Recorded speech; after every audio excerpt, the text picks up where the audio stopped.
Well, as you can see, we have a Navy veteran today. This is Donald B., and he is a World War II veteran who spent his whole time on the Intrepid. Is that correct? That's right, yes. Sir. Okay. Appreciate you being here. The Intrepid was a brand new ship. It was, yes, relatively new, but it had been out to sea to truck, and they took a torpedo at truck, and the torpedo pretty dangerous, and it bent the rudder. Went to California, put it in dry dock, and that's when I went aboard. Oh yeah. So, what were your impressions of your first voyage? We came around the corner on the bus, and I saw it, and I thought, this thing will never float. And when I got aboard it was just shocking, amazing, and it took me quite a while to learn a little bit about it. I knew nothing of how you found your way around. We went on the way out of the harbor at San Francisco. I was getting sick, and there was an old chief there. He had been on carriers, and one of them, I think, was sunk. And he gave me, besides what to do that day, he gave me a lot of other wise things. Saved our life. But he told me, he says, Don, they're cooking greasy pork chops down in the galley. And he says, go down and eat one of them. And I was ready to barf right over the side, you know. And he says, you go down. I thought he was kidding me. But I went down, I ate 2 or 3 of them, and never got sick after that. And we were in typhoons, bad typhoon stuff. Never got sick again. Well, let's talk a little bit about what you did on the ship. What was your when I went on the ship, I was one of 16 guys, and my supervisor was a fellow named Julius Myers. He was a big, strong man, and a West Virginia coal miner, and a marvelous, wonderful guy. And we became close friends, and he taught me in that first cruise, he taught me about his job, and it paid off later. So you moved into his job eventually. What happened? When we were hit that first time, he was full of shrapnel, and our officer was a lieutenant commander, and he asked Julius who could do his job, and he said that I could do it, and so I was promoted, and I got to be a great third-class aviation boatswain mate. Yeah. Well, tell me about your job. Your job was to move the planes. Yes. Well, we had to do it fast. It was all running, and you kept busy, and so you'd take one down and you spot it and get it exactly perfect, because you didn't have, there wasn't much room. I think we had about 100 aircraft on that carrier, and everything was tight, and you had to park them, and you didn't dare scratch them or dinge them or anything, and we were very, very careful. But we had, like I say, I had 16 people. And we ran, and I stopped, and sometimes I'd spin them with a brake or something, and you got to know what to do, and it worked fine, and we just hurried. It was hurry all the time. A ship like the Intrepid comes in 3 pieces. It has expansion joints. I never knew that. And so I'm standing on the port. It's not a wall. It's something else, Yep. Okay. I'm standing there, and I could see the tail come up and down, and its bow go up and down, and it was amazing. And it lasted a couple days. Mm-hmm. And we went with 2 carriers at the time. The fleet was 2 carriers in the middle, 2 battleships, and four cruisers outside of that, and maybe 20 or 25 destroyers around that. Okay. And we had 4 of those units in the fleet. So there was plenty of ships around and lots of gunfire and everything. But it was just amazing, because when we'd go into one of those waves, I got a chance to get where I could see the ship ahead of us. They went forward one day, and then we went the next day. And the propellers on that carrier were 15 feet high. There were 4 of them. And when they come out of the water and then you go back into the water, it was just like taking off with a jet.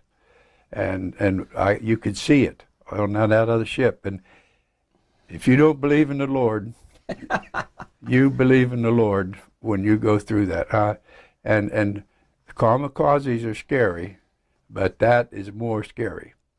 And to tell you a little bit about that besides that part of it. I could get on my knees and look out and look up, and it'd be, I don't know how high, maybe 60, 100 feet high. I heard later that the waves were 100 feet, and that the wind at one time was 140 miles per hour. Wow. And you could see a wall of green water.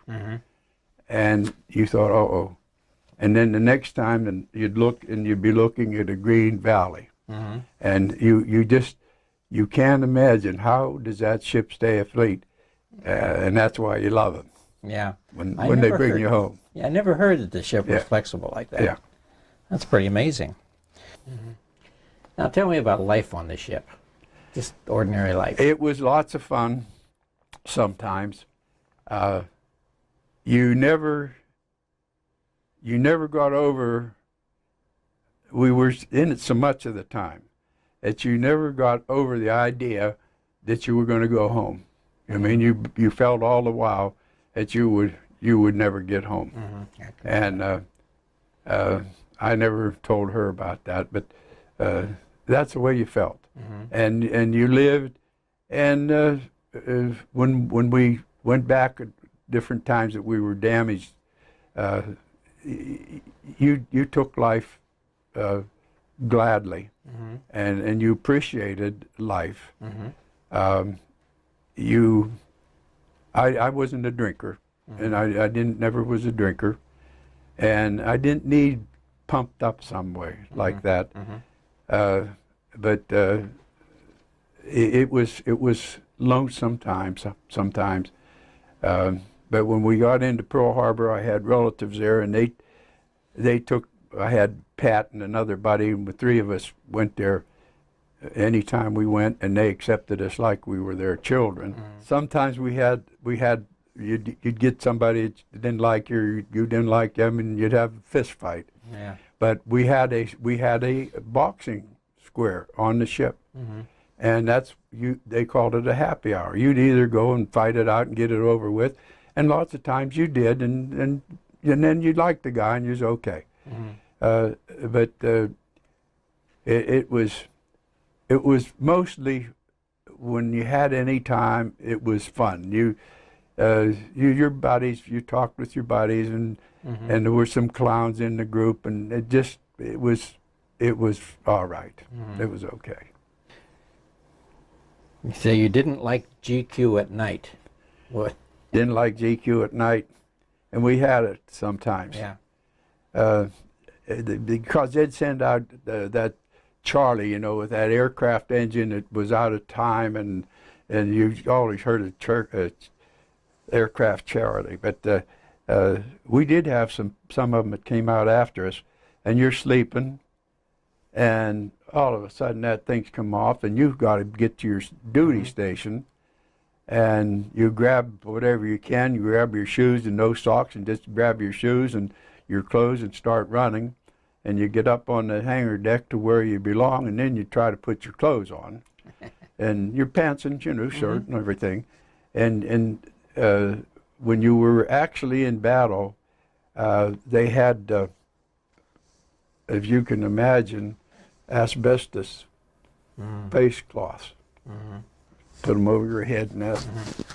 And if we don't have lung cancer or what's a Mesothelioma, yeah. yeah, if we don't have it, it's a wonder, because you had your eyes open for your eyes, and we were supposed to wear them, but they, after a while, they got so disturbing that you stuck it in your pocket, you know, and then of course if you got a flash and you got your face all burned off, it was your own fault. Yeah.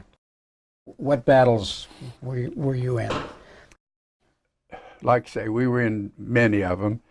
We were the most often hit aircraft carrier in World War II. And I don't remember the individual places, but we were at Okinawa and Leyte, Gulf, and just activity all the time. There was not much rest. So you'd say you were hit with kamakazes. Tell me about that. Well, we actually were hit with 5 of them, and we had some of them that slid across the deck and things that didn't count. But they were crafty, and they always wanted to hit the center of the ship. And you would wonder how it looked like a solid wall of lead, and still they could come through, and sometimes they fell, you know, and they were dead. The one later on that I put out of fire, they were dead. And but they would try to hit the center of the ship, and they would be in a sharp dive. They usually came from aft, and would come through and shear their wings off on the flight deck. And we had about a 3.5-inch either oak or teak wood on the deck, and then about a 1/4 of an inch steel plate, and that was all, of course, on top of the girders. And they would break through, possibly 3 to 4 feet wide and maybe 10 feet long, and the cockpit would come with them, and the kamikaze person would be on there. And you can imagine what kind of shape he was in when they got through the deck. Our ship had a big crane on the starboard side and a big opening in the bulkhead. And it was a sliding bulkhead. And when we'd be in port at one of the air stations, they could bring planes down to the dock, and we could pick them up and bring them right inside to the hangar deck, and that was the open place. And we had a picture somewhere, but I'll put that in. This it was called a Japanese Betty. That we named all their airplanes, but it was a twin-engine bomber, and it came in, and he had to be dead because he couldn't fly it anymore, or else it was out of commission some. But he came down and he hit right near the edge of the ship, and the wing and the gas tank in that wing came in into the forward end of the ship, and the number 1 elevator was right on forward of that. But they came in across, and the whole the gas tank and all that went into the elevator pit.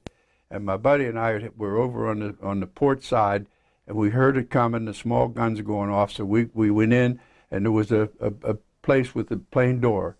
Unfortunately, it opened in. We got in there, and the small fire quit, bang, and we knew everything was ready to go out and help with. And I opened the door, and the landing gear was blocking it. So we climbed over that, and my right-hand guy was a fellow named Pat. And I said, Pat, grab the valve. I dumped the can of foam into big funnel, and I grabbed the nozzle and went out towards the fire, towards the hangar or the pit of the elevator. He turned on the water and came and helped me, and we put the fire out in 12 minutes.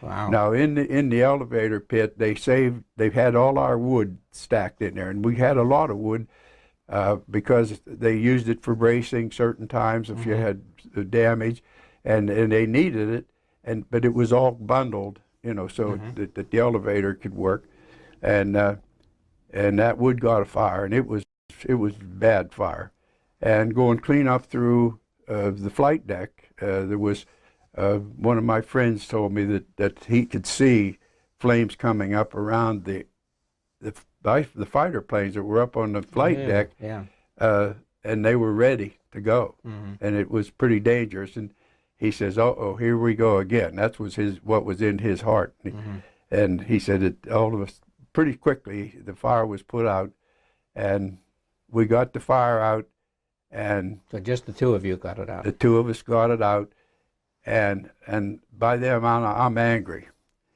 and I'm thinking, where are these people? Where's the firefighters? And so we were done, and not very kindly, I threw the thing down on the deck. Pat turned off the water, and we started walking aft. No airplanes.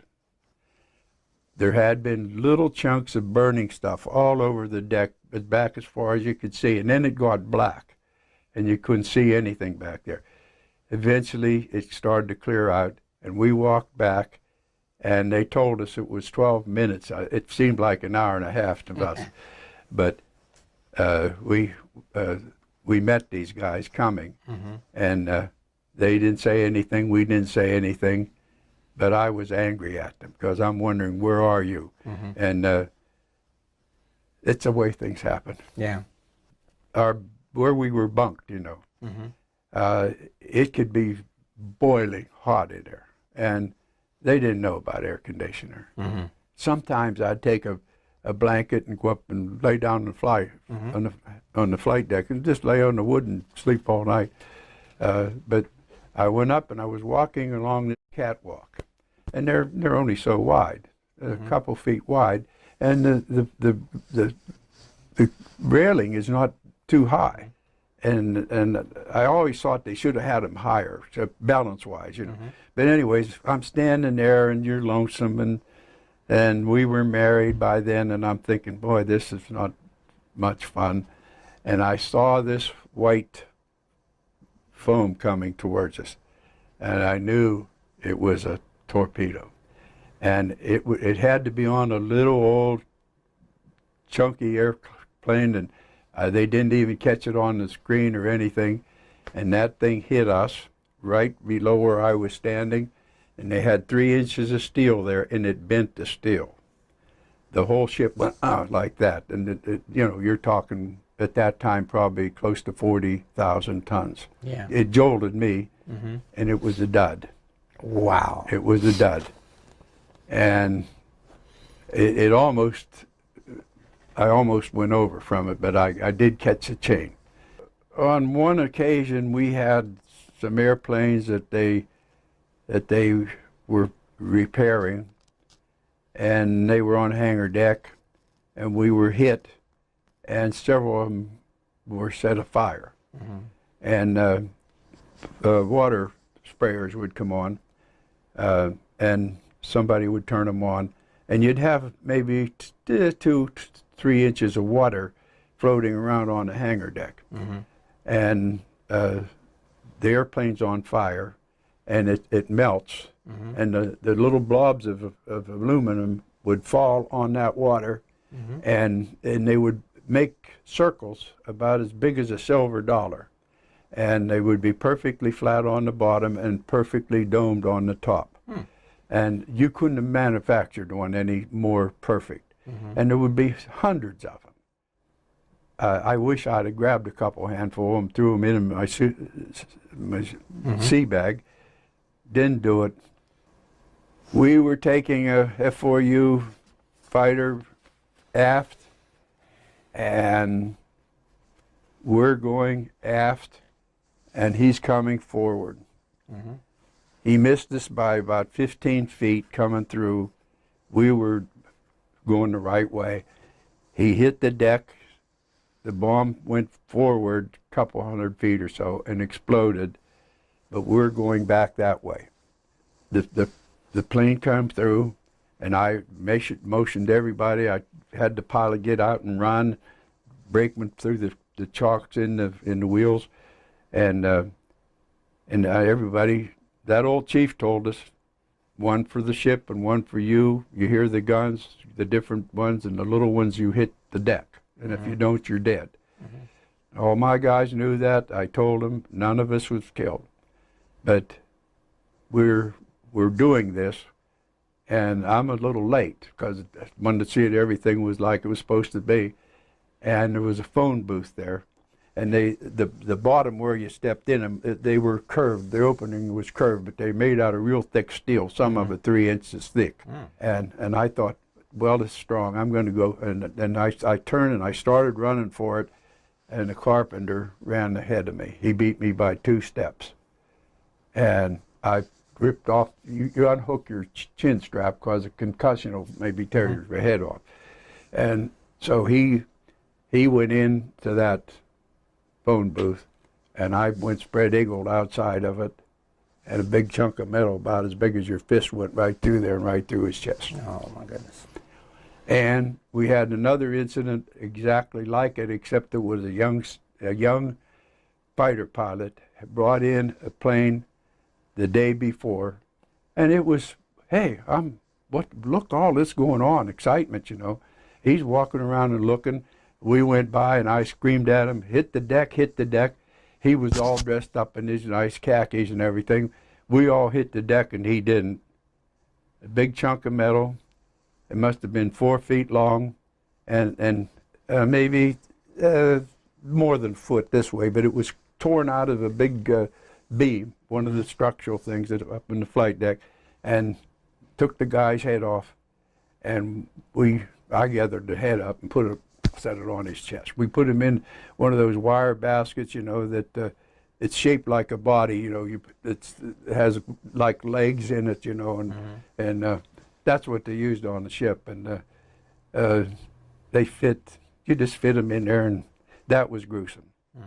It's the way it is, and then you think about it. So I'd think about it once in a while, but when I come home, I figured, hey, I'm living.